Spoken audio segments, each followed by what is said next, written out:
Hey, I'm Noam Weissman, and you're listening to Unpacking Israeli History, the podcast that takes a deep dive into some of the most intense, historically fascinating, and often misunderstood events and stories linked to Israeli history.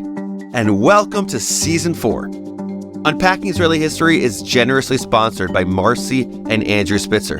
And this episode is generously sponsored by my parents, Ima and Abba, or Neil and Pam Weissman as the rest of the world refers to them. They are the inspirations, but enough sap for one intro. Especially because today's episode may make your hair stand up or your heartbeat thump a little quicker. Okay, folks, yalla, let's do this. אנו מכריזים בזאת על הקמת מדינה יהודית בארץ ישראל. היא מדינת ישראל.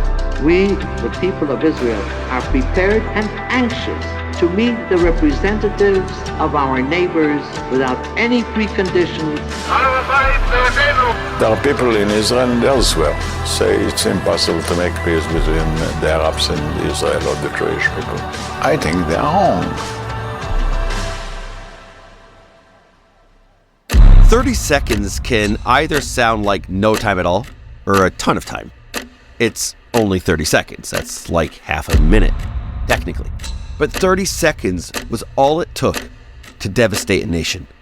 In under a minute, Palestinian terrorists killed 22 Israeli teenagers held hostage in a school as their parents and the defense minister waited helplessly outside. It was the worst attack on Israeli soil to date, a failure for the elite Sayeret Matkal unit that had been dispatched to rescue the hostages, an embarrassment for the Prime Minister Golda Meir less than a year after the embarrassment of the Yom Kippur War, and a shocking blow to the entire country. 22 Jewish children killed in the name of the state that was created to keep them safe. Was this the price of the Zionist dream? We talk a lot about pain on the show. Yes, Israeli history is rich and gorgeous and in many ways miraculous, but it's also heartbreaking. I have to say, this is one of the most difficult for me to tell. I want to warn you that this episode might be difficult to listen to, but it's also critically important. In the wee hours of May 13th, 1974, 3 men crossed into Israel from Lebanon loaded with machine guns, hand grenades, and explosives. Depending on who you ask, they were dressed as either IDF soldiers or Israeli police. Their victims were meant to feel safe until they didn't. All 3 men were members of the Democratic Front for the Liberation of Palestine. If that name sounds familiar, it's probably because you're thinking of the Popular Front for the Liberation of Palestine, a different terrorist group. But the DFLP were Marxists, whose stated aim was the formation of a single Palestinian state against all forms of class subjugation, where Arabs and Jews have the right to develop their national culture while being hostile to colonialism, imperialism, Zionism, and Arab-Palestinian reaction. Their rosy vision of a single, peaceful, democratic state may have been more convincing if their tactics didn't include murdering kids. Okay, Noam, I hear you saying, this is a cute crash course on Palestinian ideology, but let's get serious. Who cares what group they were part of or what they believed in? It's a fair question. Honestly, I think it both does and doesn't matter because on the one hand, the end result is the same. Innocent people being targeted, used, and murdered. On the other, I think it's important to understand the vast ideological differences between different Palestinian groups. From the start, Palestinians were ideologically fractured, splinter group after splinter group making their own demands and having their own brands. And that, I think, is a big part of why we still don't have peace. They still have not had their Altalena moment. If you don't know what I'm referring to, what are you waiting for? Check out our episode on the Altalena. On the Palestinian side, there's still no one strong enough or influential enough to make peace with. But their Marxism wasn't the most interesting thing about these guys. No, the most interesting and horrifying thing about them was this. 2 of the 3 were Israeli Arabs from Haifa, and at least one knew the north of Israel well. He had lived for a time in the northern Arab Israeli village of Taiba and even worked at a restaurant in Tzfat. You know, I believe that it's really hard to hate someone once you know them, once you've experienced their culture or learned their language. But these guys, I don't know, they're the exception. 2 were Israeli. They spoke Hebrew. They knew Jews. And still, they were able to murder both Jews and Arabs without hesitating. All in the name of building a democratic, binational state. Lovely. So back to May 13th, 1974. The 3 men spent all of the previous day hiding in a cave. They moved only under cover of night, heading toward Ma'alot, a so-called development town, 6 miles from the Lebanese border. Most of the town's Jewish residents were poor North African immigrants raising first-generation Israeli children in a Jewish state. But the terrorist's first victims were not Jews. They were Arabs. At 1:45 to midnight just before May 13th bled into May 14th, Israel's 26th Independence Day, a small truck made its way up the road where the terrorists lurked. Inside were 8 Arabs, a male driver and 7 women on their way back from work. And actually, women is not the right word because 3 of the passengers were teenagers, kids. The terrorists flagged down the truck, but the driver didn't stop. So they opened fire, killing 1 woman and injuring every other person in the truck. The Israeli authorities called to the scene thought that this was the attack, that the terrorists had completed their mission, so they centered their search efforts near the border to catch the terrorists before they made it back to Lebanon. They didn't realize that the shooting was just part 1, a small-scale, hideous rehearsal before the main event. The 3 terrorists reached Ma'alot at 2:30 a.m., where a single light burned in the window of a small apartment building. This was the home of Yosef and Fortuna Cohen and their 3 young children. Fortuna was heavily pregnant with their 4th. As the terrorists stomped through the building looking for victims, Yosef opened the door. He was killed instantly in a hail of bullets, providing just enough time for Fortuna to hide their deaf, mute, 16-month-old son Yitzchak, knowing he couldn't cry out.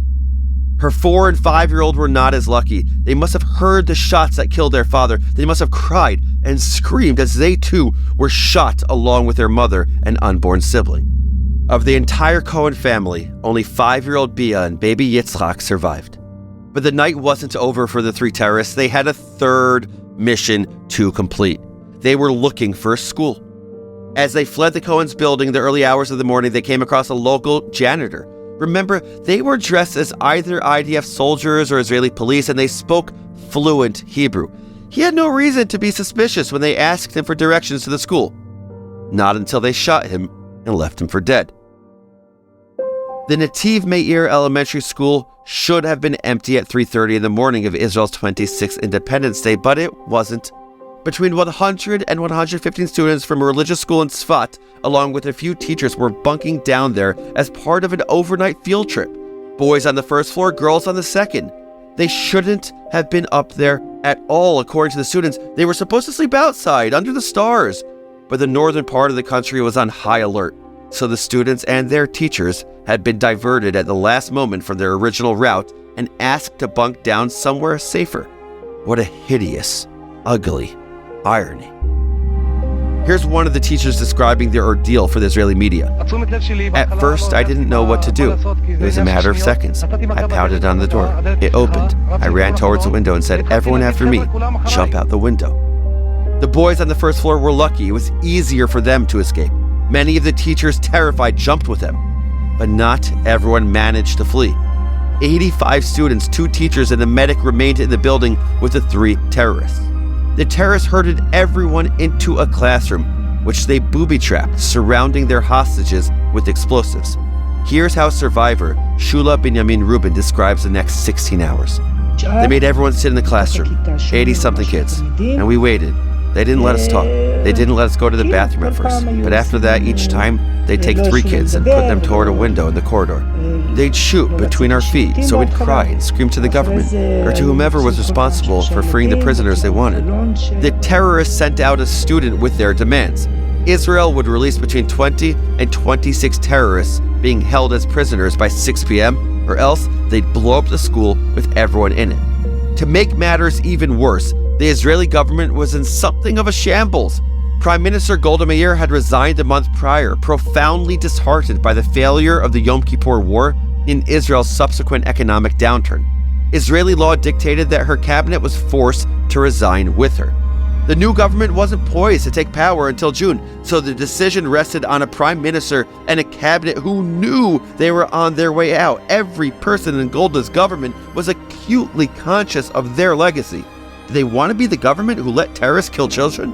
On the other hand, do they want to be the government that gave in to terrorist demands? The 76-year-old prime minister was actually willing to negotiate, insisting that one doesn't wage war on the backs of children. But her defense minister, legendary war hero Moshe Dayan, disagreed. The only way out of this situation, he argued, was to kill the terrorists and save the students. For Dayan, Israel would never be a weak country that bowed to terrorist demands. The cabinet debated for 14 hours. All the while, the students waited, knowing that any moment could be their last. Eventually, the Knesset agreed to the demands. They even brought 20 prisoners to the scene blindfolded and bound as though to prove they were serious.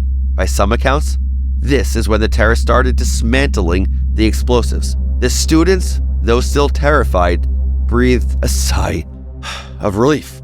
Soon their ordeal would be over. Soon they would get to go home.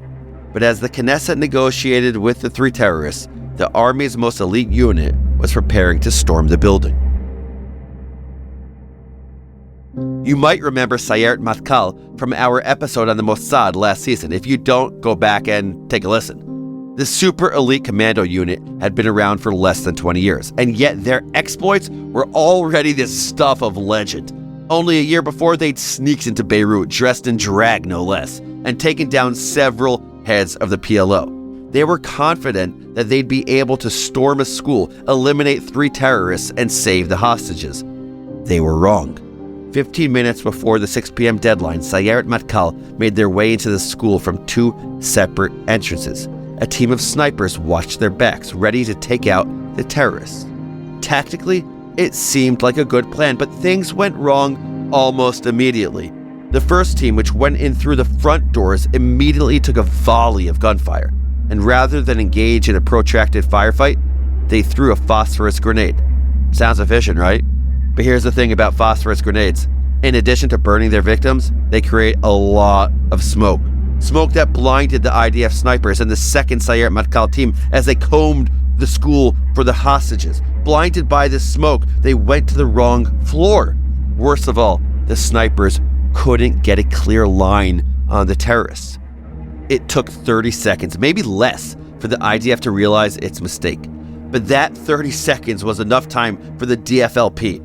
"You're going home now," one of the terrorists reportedly said to the students. Then they opened fire. A hail of bullets, a clutch of grenades. In 30 seconds, 26 people, 22 of them students under the age of 17, were dead. Here's Shula Binyamin Rubin again. A lot of kids died. A lot were wounded. Whoever was able, we climbed on top of the bodies and jumped out the window and ran toward the soldiers if we could. Whoever couldn't was evacuated to a hospital. Sayeret Matkal eventually made their way to the right classroom, where they killed the terrorists. The sight that greeted them was like something out of a nightmare. A news broadcast from the next day described the scene. Broken furniture mingled with pieces of clothing, large bloodstains, cans of food and loaves of bread, a reminder of the trip that never finished. A silent witness to the drama that took place here.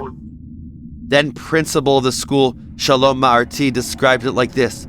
The whole classroom was full of blood. They threw grenades at them. There was hair stuck to the walls, the girls' hair. We had to scrape it off the walls. It was horrible. Equally horrible were the funerals of the next day. 26 caskets, most holding children.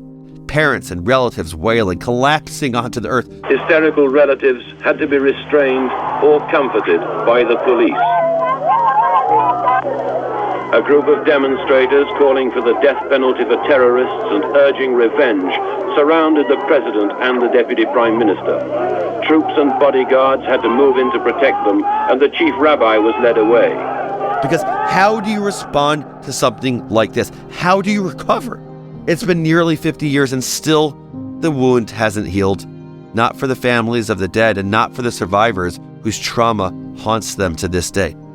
The global Jewish community was shocked. 10,000 people protested in New York, some even chaining themselves to the fence surrounding UN headquarters. A few even beat up the chairman of the Action Committee on American-Arab Relations, who happened to be passing by. But other communities chose a different path. You've probably heard of Chabad, also known as the Lubavitch Hasidim. In the wake of Ma'alot, the Lubavitcher Rebbe called on his community to step up their efforts to bring world Jewry closer to Judaism. Rabbi Yosef Hech was there on the first Shabbat after the massacre in Ma'alot. That Shabbat, I remember the Rebbe coming into the Farbrengen. His face was awesome. The Rebbe spoke about bringing the Jewish people to deeper their actions of Torah mitzvahs, especially Mivtza Mezuzah. A mezuzah is a parchment scroll inked with biblical verses and affixed to the right doorpost of Jewish homes and institutions. Why? Check out the links in the show notes. And in response, the Lubavitch community took up the call. Big time. He decided to rent vans and go out to the streets with microphones. They would stop in the most busy corners. And there, young Chabad men would encourage fellow Jews to wrap tefillin or light Shabbat candles or stick mezuzot to their doorposts. Heck, you've probably seen these men around. "Excuse me, are you Jewish?" became their catchphrase. They spent their days doing all they could to bring their fellow Jews just a little bit closer to Jewish ritual, to mitzvot. They called their trucks tanks against assimilation. And to me, this kind of image is strangely beautiful. A tank can maneuver around any obstacle, even an obstacle as big as ignorance, apathy, or assimilation. This was how they responded to the murder of teenagers, not with violence, not with anger. And it's so hard, but with a renewed commitment to Jewish education and pride. And I like to think that the students who were religious would have approved. Each mitzvah sending the Jewish people a little bit closer to God.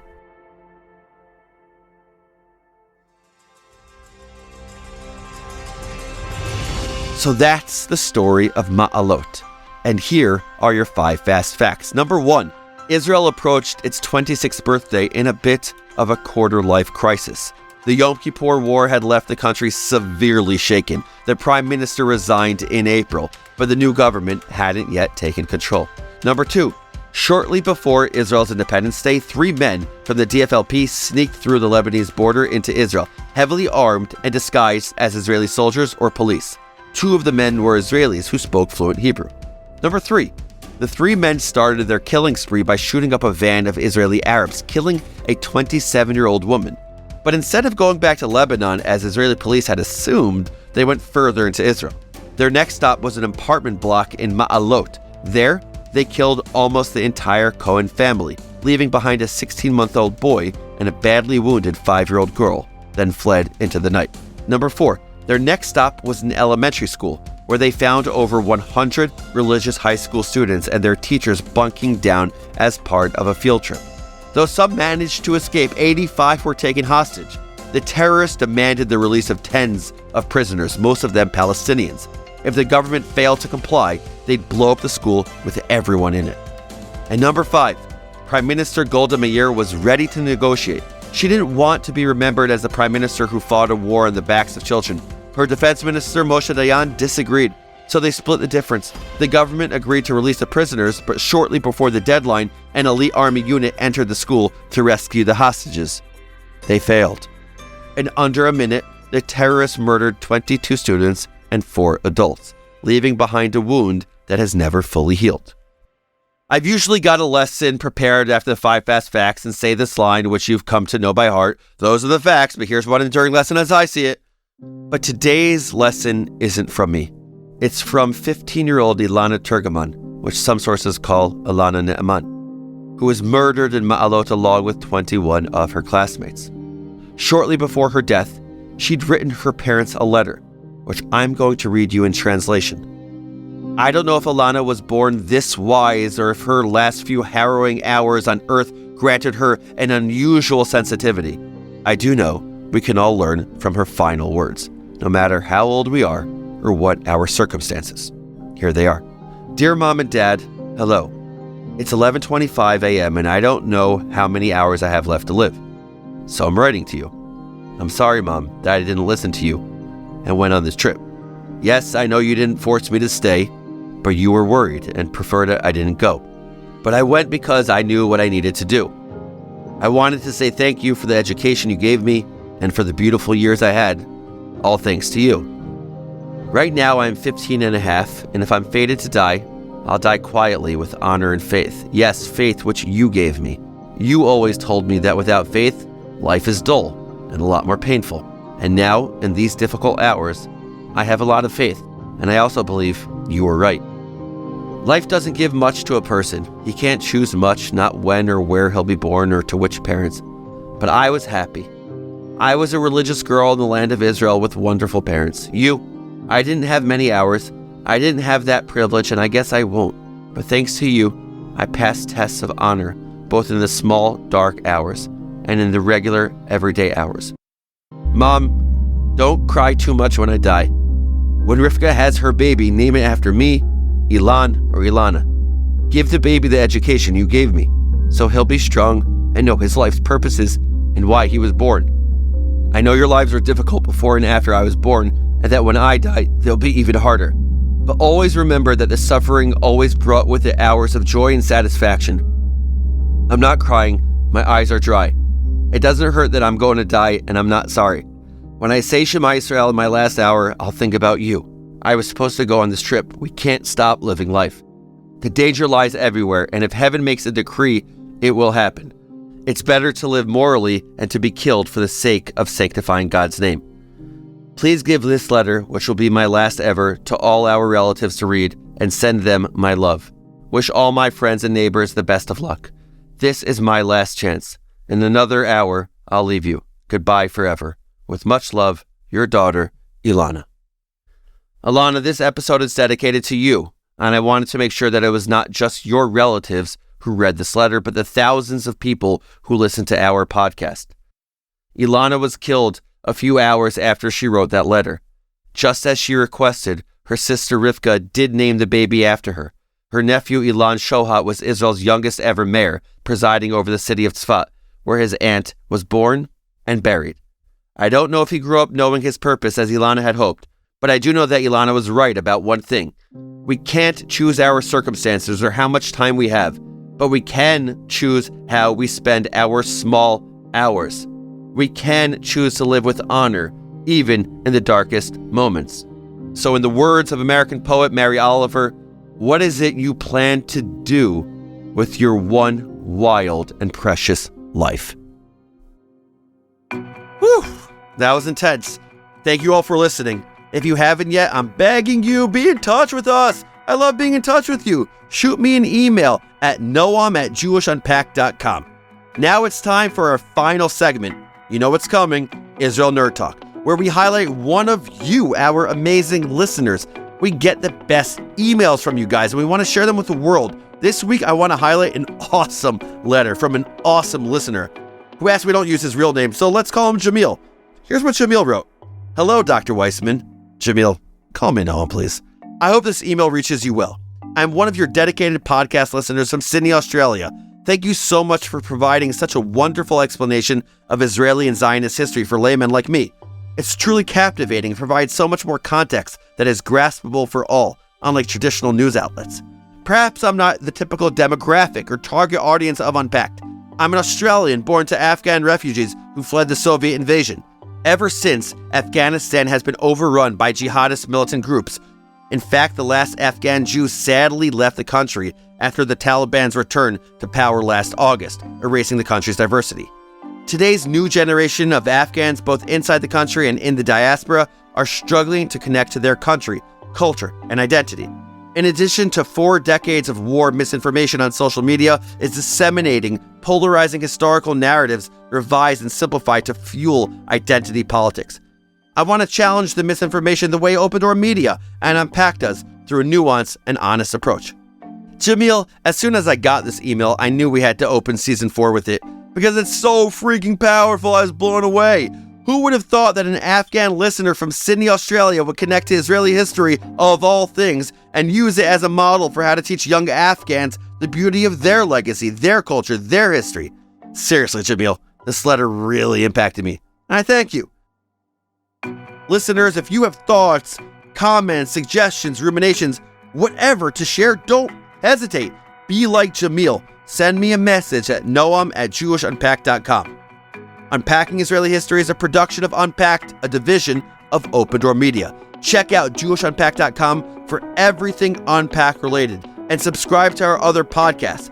Follow Unpacked at all the social media places like TikTok, Instagram, blah, blah, blah, all the places. And one more time, don't hate me, write to me at noam@JewishUnpacked.com. Your email might even get on the show. This episode was produced by the great Rifki Stern. Our team for this episode includes Adi Elbaz and Rob Pera. I'm your host, Noam Weissman. Thanks for listening. See you next week.